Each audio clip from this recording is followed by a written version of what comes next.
정두원 전 의원 모셨고요. 어서 오십시오. 네, 정두원입니다. 네, 서가번 전 의원 모셨습니다. 안녕하십니까, 서가번입니다. 네. 오늘 문재인 정부 취임 100일을 맞아서 평가를 하겠다고 미리 예고를 드렸습니다. 우리 애청자 여러분에게도 한번 점수를 매겨달라고 100점 만점 몇 점 주시겠습니까? 많은 분들이 지금 문자 주고 계시는데요. 한 분이 저는 98점요 이렇게 문자를 보내주셨는데 왜 그럼 2점을 뺐느냐? 담배세 인하와 주택 보유세를 딜하지 못한 것. 그리고 전술핵과 사드를 딜하지 못한 것이 감점 요인이라고. 그래서 98점 준다는 이런 문자도 와 있는데. 자, 우리 애청자 여러분들 한번 점수를 매겨주시죠. 50원의 유료 문자인데요. 우물정 연구 51, 우물정 연구 51로 보내주시면 되고요. 자, 이 두 분께도 본격적으로 이제 그 질문을 드려야 되는데 그 전에 몸풀기, 입풀기 차원에서 정두원 선생님에게 제가 따로 여쭤볼 게 하나가 있습니다. 네. 오늘 뉴스에 등장하신 거 알고 계시죠? 네. 이른바 장충기 문자. 네. 김영태 SK그룹 부회장이 장충기 전 사장한테 문자를 보내기를 선배님, 정두원 의원이 사실 문자에는 의원이라고는 직함은 없었습니다만 정두원 의원이 삼성 합병에 대해 까맣게 얘기하며 정기국회 때 증인 채택을 운운합니다. 시간 날 때 손길 한번 내밀어야 할 듯요라는 문자를 보냈는데 이게 뭔 뜻이에요, 의원님? 당시 제가 엘리엇 사태라 그랬잖아요. 그 당시에. 예. 그때 이제 이재용이 이거는 주가 조작이다. 미국 같으면 이건 종신형감이다. 그러니까 구속시켜야 된다. 그렇게 이제 주장을 하고 다녔어요. 의원님께서? 예. 이제 그게 이제 얘기가 들어간 거죠. 그래서 김영태 부회장이 장충기 그러니까 당시 사장에게 이렇게 문자 보낸 거예요. 그거 듣고? 예, 그거 이제 알았죠. 저는 몰랐죠. 그럼 까맣게 얘기했다는 게 그런 뜻입니까, 그러니까? 제가 그래서 이제 국회 본회의장에서 네. 이제 사실 자유 발언을 얻어가지고 발언하려고 그랬어요. 이재용 구속 시켜라. 그런데 예. 그날 마침 또 제가 국방위원장이 됐어요. 갖고 국방위원장 인사말 하면서 이재용 구속시켜라 이렇게 얘기할 수가 없잖아요. 그렇지. 그래가지고 고민하다가 제가 그냥 그날 말아버렸는데 예. 결국 이렇게 돼버렸네요. 그때 문제의식이 상당히 셌었군요. 그러면 의원님. 저 혼자서 굉장히 열받았었어요. 그때. 왜 그렇게 세게 생각을? 아니 세상에 아버지한테 40조인가 60억이죠. 60억에서 세금 내고 40억 가지고 20년 만에 8조를 만든 거거든요. 그래가지고 그거 가지고 후계자가 되겠다는 거거든요. 그러니까 이게 세상에 이래가지고 머니게임으로 돈 버는 거거든요. 재벌들은. 네, 그렇지. 이게 가능한 얘기냔 말입니다. 아니, 선진국에서. 근데 다른 대상도 아니고 이재용 부회장인데. 그래서 이제 그 당시에 저한테 이제 제 멘토 이제 한 교수님이 있는데 교수님 네. 통해서 네. 전화가 오더라고요. 뭐라고 전화 왔어요? 삼성은 건드리지 않는 게 좋다. 그러다가 무슨 일 당할지 모른다. 이제 그런. 잠깐만. 여기 그러니까 김영태 SK그룹 부회장의 문자에 네. 시간 날 때 손길 한번 내밀어야 할 듯요라고 한 게 그 손길이 바로 그 전화였습니까? 이게 협박이더라고요. 협박 받았어요? 예, 협박 받았어요. 교수한테? 그러니까 이제 은근히 점잖게 네. 얘기를 저희 멘토한테 했는데 네. 멘토는 걱정이 돼서 한 얘기죠. 그렇죠. 네. 하여간 삼성은 안 건드리는 게 좋다. 그렇게 무서운 무슨 일 당할지 모른다. 예. 그렇게 얘기해요. 그럼 그때 의원님께서 국방위원장 된 게 잘 된 거네. 모르죠. 결국 무슨 일을. 그러면 지금 이재용 부회장의 재판은 아주 참 남다른 심정으로 지켜보고 계시겠어요, 의원님 같은 경우. 결국 이렇게 되더라고요. 이렇게가 뭘 뜻하는지는 설명 안 해도 알겠네. 네. 알겠습니다. 이거는 이재용 부회장에 대한 이제 선고 공판이 며칠 안 남았는데 선고 결과 나오고도 다시 한번 얘기할 수 있는 기회가 있었으면 좋겠고요. 그런 뜻이었군요. 네. 삼성 이재용 부회장한테 아주 엄청 각을 세우다가 전화를 받으셨다고 합니다. 네. 이게 문자의 진실이었고요. 자, 문재인 정부 100일에 대한 평가로 들어가겠는데 서가번 전 의원은 100점 만점 몇 점 주시겠습니까? 총평 삼아서. 고민이 많아서 고민을 좀 했어요. 좀 물어봤더니 네. 다들 너무 박하지 않냐. 그런데 그래도 어쨌든 한 90점 정도? 그래요? 네. 집권 여당 소속인데. 박하다고. 네. 그러는데 또 너무 안 주려니까 또 쑥스럽고. 좀 더 주고 싶긴 한데. 네. 그래도 좀 공정성을 유지하는 것처럼 보이고 싶어서. 잘하고 있다고 평가하시는 거군요. 그렇죠. 그렇죠. 잘하고 있지 않습니까? 다들. 또 뉴스도 재밌다 그러고. 알겠습니다. 정두원 전 의원께 이제 몇 점 주실 거냐고 여쭤봐야 되는데 저희 애청자가 문자 보낸 거 아세요? 몰라요. 정두환 전 의원은 아마 몇 점을 줄 것이다. 요 문자 있는데 제가 지금 안 읽어드리고 있는데 일단 몇 점 주시겠어요? 그 전에 저는 사실 이번 대선에서 선거를 투표를 안 했거든요. 그러다가 이제 그러다가 문재인 대통령 돼서 이제 행보를 보니까 내가 문재인 찍을 걸 그랬나 이런 생각이 드는 겁니다. 그러다가 이제 시간이 지나면서 점점 걱정이 쌓이기 시작해요. 너무나 이제 쉽게 말해서 이제 포퓰리즘 정책이 남발이 되고 있어요. 그래요? 그래서 저는 100점을 이제 주기로 했습니다. 네, 그 무슨 말씀이세요? 그러니까 정치는 60점이고 네. 정책은 40점이란 얘기죠. 그 합쳐서 100점? 예. 그럼 우리 애청자께서 예언한 것보다는 많이 주시는 건데 한 애청자께서 예언해 볼까요? 정두환 전 의원은 문재인 정부 점수를 30점 줄 겁니다. 이런 문자를 보내주시면 40점에서 그래도 30점에서 10점 올라갔네. 그래요? 자, 그러면 지금 정두환 전 의원께서는 지금 그 그러니까 포퓰리즘 정책이라고 그러니까 이렇게 표현을 쓰는데 어떤 점을 그렇게 평가를 하시는 거예요? 그러니까 세상에 제일 쉬운 일이 남 주는 겁니다. 근데 이제 그걸 누구 돈으로 주냐 이거죠. 국민 세금으로 주는 거잖아요. 그렇죠. 근데 지금 취임 100일 만에 어디 갈 때마다 이제 뭐 준다 그랬거든요. 네. 그게 벌써 100조가 넘었어요. 근데 지금 뭐 세금 올린다고는 하지만 그 세금 올려봤자 뭐 얼마 되지도 않거든요. 21조인가 그래요. 그러면 나머지 돈은 누구 돈으로 하죠? 그리고 이게 여기서만 끝나는 게 아니라 그 다음 정부로 들어가면은 점점 커집니다. 복지는 한번 이제 지불하면은 그 다음부터 그걸 되돌리기가 어렵잖아요. 그리고 이제 대상자가 커지고 그러다 보면 나중에 2050년대 가면은 이제 거의 뭐 복지가 70% 국가 예산에 차지한다는 거 아니에요. 그러니까 이런 식으로 가가지고는 나라가 망하죠. 그래서 저는 우리 대통령께서 정치는 잘하는데 정책은 저렇게 그냥 이렇게 순진하게 그냥 산타클로스 할아버지처럼 하나 이제 지금 걱정이 태산입니다. 산타클로스요? 예. 선물 준다? 예, 무조건 그냥 뭐 주겠다 하는 거죠. 자, 사과반 전 의원께서 이걸 받아주셔야 될 것 같은데. 예, 야당에서 지금 하시는 말씀들이죠. 주로 포퓰리즘이고 뭐 쇼 정치다 뭐 이래 하시는데 우리 그 정부의 그 공무원들 특히 예산 담당하는 재정 쪽 다 공무원들 대단히 유능합니다. 이 개수 문제에 아주 능하거든요. 그러니까 이게 이제 새로 들어가는 부분들도 늘어난 부분들도 많죠. 그래서 이제 증세도 좀 이렇게 했지 않습니까? 부자세.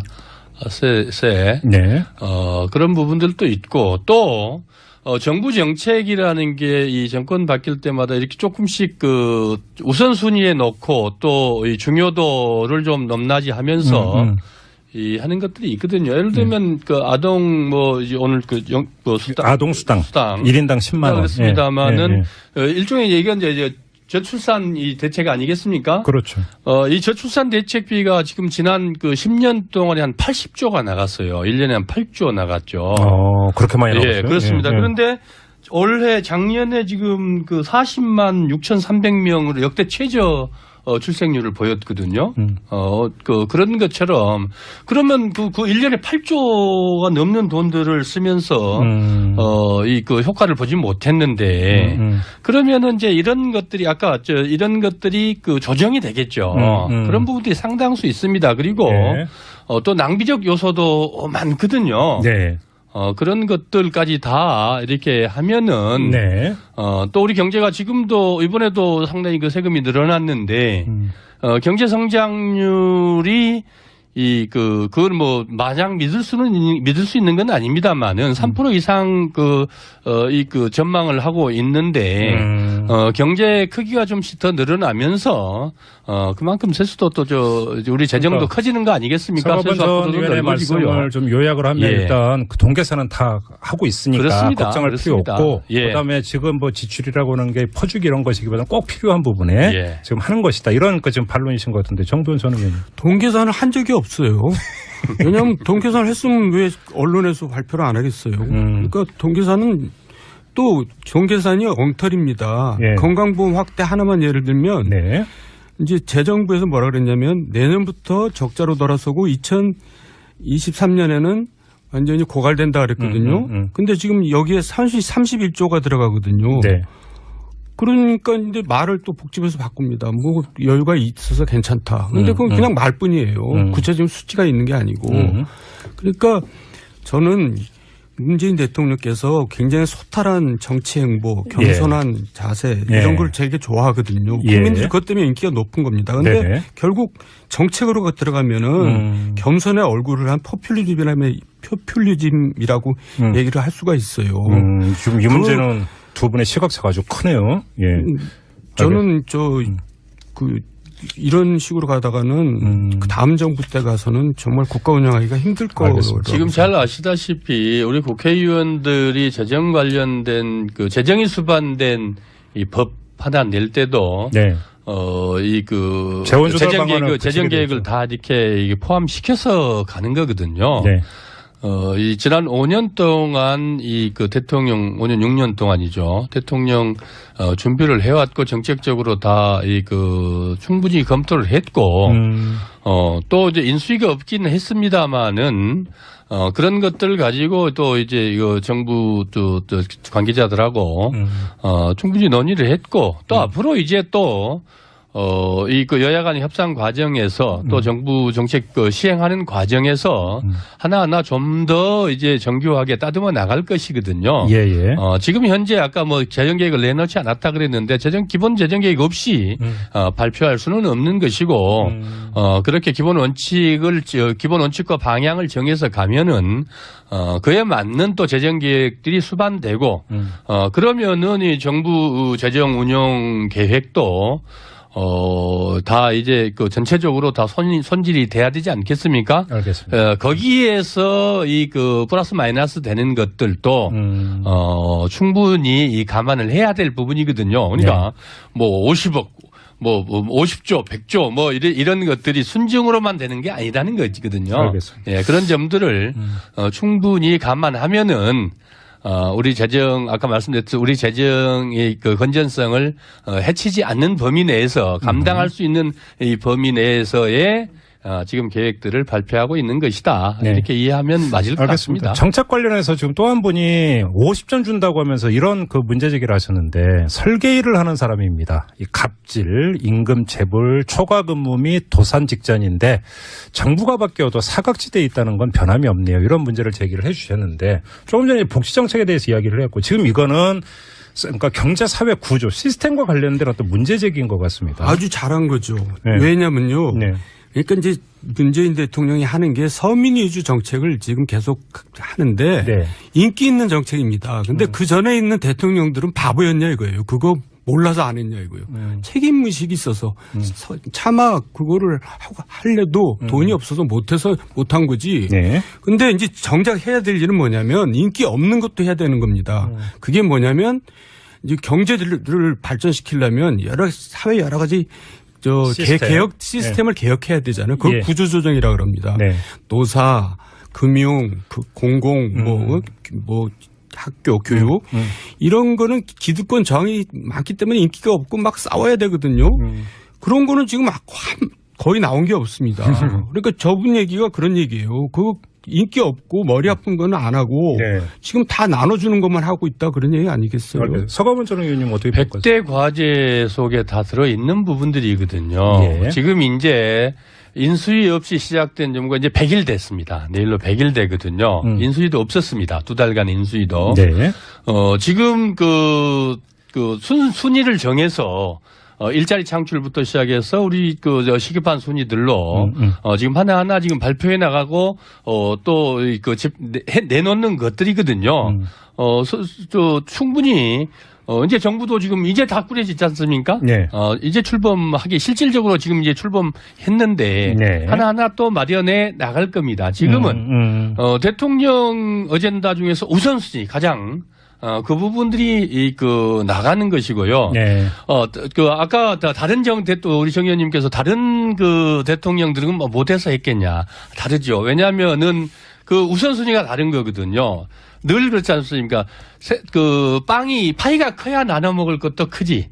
지금 우리 정부가 생기고 나서 지금까지 이 성장론과 분배 분배론자가 어디가 있었습니까? 우리 다 성장론자밖에 없었거든요. 그러면 언제 지금까지 계속 키워왔는데 우리 사회는 지금 가진 자들은 이거 배가 터지고 지금 아다시피 뭐 이게 초고속 어마어마한 이 초갑부들이 됐는데 중산층들이란 말 지금 사라진 지 제법 오래됐습니다. 알겠습니다. 예. 지난 4대강 같은 경우도 그렇고 결국 그 성장 계속 그러면서 SOC라든지 뭐 이런 부분들에 돈을 어마어마한 이 막대한 재원들이 들어가고 국민들의 뭐 그런 삶의 문제에서는 마치 그냥 퍼주고 낭비하는 것처럼 알겠습니다. 써서 없애는 것처럼 그렇게 지금까지 해온 게 우리들의 성장론자들 대부분의 경제 파트에 있는 그 공무원들도 그렇죠. 알겠습니다. 그분들 그런 관점, 이 철학 가치의 차이가 결국 이제 또 조정될 수밖에 없지 않겠습니까? 그렇게 해서 그런 관점에서 보면 충분히 이해가 될 수 있는 부분이라고 봅니다. 알겠습니다. 뭐 사실 정책 얘기하자면 분야별로 짚어야 되기 때문에 여기서 지금 하나하나를 다 짚는 것은 거의 불가능할 거라고 생각하고요. 조금 전에 정도원 전 의원께서 이제 그 말씀을 열어주시면서 정치 분야하고 정책 분야로 나눠서 점수를 주셨는데 그러면 좀 마지막으로 정치 분야에 대해서는 그래도 좀 상대적으로 호평을 하시는데 어떤 점 때문에 그렇게 보신 거예요? 그러니까 소탈하고 권위가 탈권이 예. 그러니까 이제 국민들이 굉장히 박수를 보내죠. 사실 그렇게 했던 대통령들이 별로 없었거든요. 박근혜 전 대통령 상당히 많이 비교가 되는 정반대가 되기 때문에 또 더욱더 그렇고요. 근데 이제 착시 현상이 생기는 겁니다. 그것 때문에 인기가 높은데 그 인기몰이로 이제 계속 퍼주기를 하는데 결국 그게 이제 또 국회 가서 부딪힙니다. 국회 가면 이제 결국 국가 예산 짤 때 야당 협조를 얻어야 되잖아요. 근데 거기서 또 야당이 또 반대하면은 내가 저렇게 하려고 했는데 야당 때문에 못한다 또 야당 탓할 거 아니에요. 그러면 의원님께 지금 그 각종 여론조사를 종합을 하면 문재인 대통령의 국정수행 지지도가 83, 84 이렇게 나오는데 그 일정하게 좀 거품이 끼어있다고 보시는 거예요? 착시에 따른? 그러니까 그 정치를 잘하는 거죠. 그러니까 제가 봐도 선수 우리가 선수예요, 속된 정치는? 말로 선수예요. 저 그렇게 안 보았는데 너무 잘하는 거예요. 너무 잘한다. 그럼 60점 주면 안 되지. 더 주셔야지. 60점 갖고 안 되지. 이제 100점 맞추다 보니까. 사과번 전 의원은 정치 분야는 어떻게 평가하세요? 지금 잘하고 계시는 거 아니겠습니까? 국민들이 뉴스 보는 것이 즐겁고 그래서 왜 좋아하냐? 왜 좋아하냐고 물었더니 제 아내에게 물었더니 왜 그렇게 좋아해? 그랬더니 측근조사 하셨군요. 측근조사. 그랬더니 너무너무 잘하잖아. 그래요. 그게 또 뭐 일반 사람들의 이 생각 아닐까 싶어요. 왜? 당장 우리 이 서민들 하루하루 살아가기 힘들고 버겁고 두려운 사람들한테 가장 먼저 지금 다가가고 있지 않습니까? 일자리 문제도 그렇고 미세먼지 그렇고 비정규직 정규직 문제 그렇고 최저임금 문제 그렇고 아까 말씀드렸듯이 늘 파이만 키워서 빵을 키워서 나눠 먹자. 금빵 만들어서 많이 나눠 먹자. 지금까지 정부 선거가 계속 그래 왔는데 정말 명실상부하게 피부 닿게 내 문제를 대통령이 직접 나서서 아주 우리끼리 얘기하는 것처럼 자기들 얘기하는 것처럼 그 눈높이에서 하나하나를 지금 직접 거론하고 그 방안들을 내놓고 알겠습니다. 계시는 거 아니겠습니까? 역시 또 시간이 짧은데 마무리를 해야 되는데 그러니까 다른 건 몰라도 오늘 여기서 그러니까 문재인 대통령이 국민과의 소통을 잘한다. 여기에는 두 분 다 이견이 없으신 거죠. 그렇죠. 정도원 전 의원님도. 네, 맞습니다. 이제 문제는 근데 정도원 전 의원께서는 이제 의회와의 소통이 이제 과제라고 그 점을 이제 지적을 해 주셨고 그게 특히나 이제 겨울 가야 되나요? 이제 내년 예산 문제 통과하는 과정에서 어떻게 또 이제 그 의회와의 소통 나하고 협치가 되느냐 이게 앞으로 중요한 포인트다. 이 점을 환기를 해 주셨으니까 나중에 이 문제는 좀 다시 한번 짚어보고요. 직설은 이렇게 또 마무리를 해야 되겠네요. 다음 주부터는 좀 시간을 좀 더. 그러면 지금 이재용 부회장의 재판은 아주 참 남다른 심정으로 지켜보고 계시겠어요, 의원님 같은 경우. 결국 이렇게 되더라고요. 이렇게가 뭘 뜻하는지는 뭐 설명 안 해도 알겠네. 네. 알겠습니다. 이거는 이재용 부회장에 대한 이제 선고 공판이 며칠 안 남았는데 그 선고 결과 나오고도 다시 한번 얘기할 수 있는 기회가 있었으면 좋겠고요. 아, 그런 뜻이었군요. 삼성 이재용 부회장한테 아주 엄청 각을 세우다가 전화를 받으셨다고 합니다. 네. 이게 문자의 진실이었고요. 자, 문재인 정부 100일에 대한 평가로 들어가겠는데 서가번 전 의원은 100점 만점에 몇 점 주시겠습니까? 총평 삼아서. 고민이 많아서 고민을 좀 했어요. 좀 물어봤더니 다들 너무 박하지 않냐. 그런데 그래도 어쨌든 뭐 한 90점 정도? 그래요? 네. 집권 여당 소속인데. 박하다고. 네. 그러는데 또 너무 안 주려니까 또 쑥스럽고. 좀 더 주고 싶긴 한데. 네. 그래도 좀 공정성을 유지하는 것처럼 보이고 싶어서. 잘하고 있다고 평가하시는 거군요. 그렇죠. 그렇죠. 잘하고 있지 않습니까? 다들. 또 뉴스도 재밌다 그러고. 네, 알겠습니다. 정두환 전 의원께 이제 정두환 전 의원 모셨고요. 어서 오십시오. 네, 정두환입니다. 네, 서가번 전 의원 모셨습니다. 안녕하십니까, 서가번입니다. 네. 오늘 문재인 정부 취임 100일을 맞아서 평가를 하겠다고 미리 예고를 드렸습니다. 우리 애청자 여러분에게도 한번 점수를 매겨달라고 100점 만점에 몇 점 주시겠습니까? 많은 분들이 지금 문자 주고 계시는데요. 한 분이 저는 98점요 이렇게 문자를 보내주셨는데. 왜 그럼 2점을 뺐느냐? 담배세 인하와 주택 보유세를 딜하지 못한 것. 그리고 전술핵과 사드를 딜하지 못한 것이 감점 요인이라고. 그래서 98점 준다는 이런 문자도 와 있는데. 자, 우리 애청자 여러분들 한번 점수를 매겨주시죠. 50원의 유료 문자인데요. 우물정 0951, 우물정 0951로 보내주시면 되고요. 자, 이 두 분께도 본격적으로 이제 그 질문을 드려야 되는데 그 전에 몸풀기, 입풀기 차원에서 정두환 전 의원에게 제가 따로 여쭤볼 게 하나가 있습니다. 네. 오늘 뉴스에 등장한 거 알고 계시죠? 네. 이른바 장충기 문자. 네. 김영태 SK그룹 부회장이 장충기 전 사장한테 문자를 보내기를 선배님, 정두환 의원이 사실 문자에는 의원이라고는 직함은 없었습니다만 정두환 의원이 삼성 합병에 대해 까맣게 얘기하 점 주실 거냐고 여쭤봐야 되는데 저희 애청자가 문자 보낸 거 아세요? 몰라요. 정두환 전 의원은 아마 몇 점을 줄 것이다. 요 문자 있는데 제가 지금 안 읽어드리고 있는데 일단 몇 점 주시겠어요? 그 전에 네. 저는 사실 이번 대선에서 선거를 투표를 안 했거든요. 그래, 그러다가 그러다가 문재인 대통령 돼서 이제 행보를 보니까 내가 문재인 찍을 걸 그랬나 이런 생각이 드는 겁니다. 오. 그러다가 이제 시간이 지나면서 점점 걱정이 쌓이기 시작해요. 너무나 이제 쉽게 말해서 이제 포퓰리즘 정책이 남발이 되고 있어요. 그래요? 그래서 저는 100점을 이제 주기로 했습니다. 네, 그 무슨 말씀이세요? 그러니까 정치는 60점이고 네. 정책은 40점이란 얘기죠. 합쳐서 100점? 예. 그럼 우리 애청자께서 예언한 것보다는 많이 주시는 건데 한 애청자께서 예언해 볼까요? 정두환 전 의원은 문재인 정부 점수를 30점 줄 겁니다. 이런 문자를 보내주셨습니다. 40점에서 그래도 30점에서 10점 올라갔네요. 그래요? 네. 자, 그러면 지금 정두환 전 의원께서는 지금 그러니까 포퓰리즘 정책이라고 그러니까 이렇게 표현을 쓰는데 어떤 점 때문에 그렇게 평가를 하시는 거예요? 그러니까 세상에 제일 쉬운 하며 정기 국회 때 증인 채택을 운운합니다. 시간 날 때 손길 한번 내밀어야 할 듯요라는 문자를 보냈는데 이게 뭔 뜻이에요, 의원님? 당시 제가 그 엘리엇 사태라 그랬잖아요. 그 당시에 그때 이제 이재용이 이거는 주가 조작이다. 미국 같으면 이건 종신형감이다. 그러니까 구속시켜야 된다. 그렇게 이제 주장을 하고 다녔어요. 의원님께서? 예, 이제 그게 이제 얘기가 들어간 거죠. 그래서 그 김영태 부회장이 장충기 그러니까 당시 사장에게 이렇게 문자 보낸 거예요. 그거 듣고? 예, 그거 이제 알았죠. 저는 몰랐죠.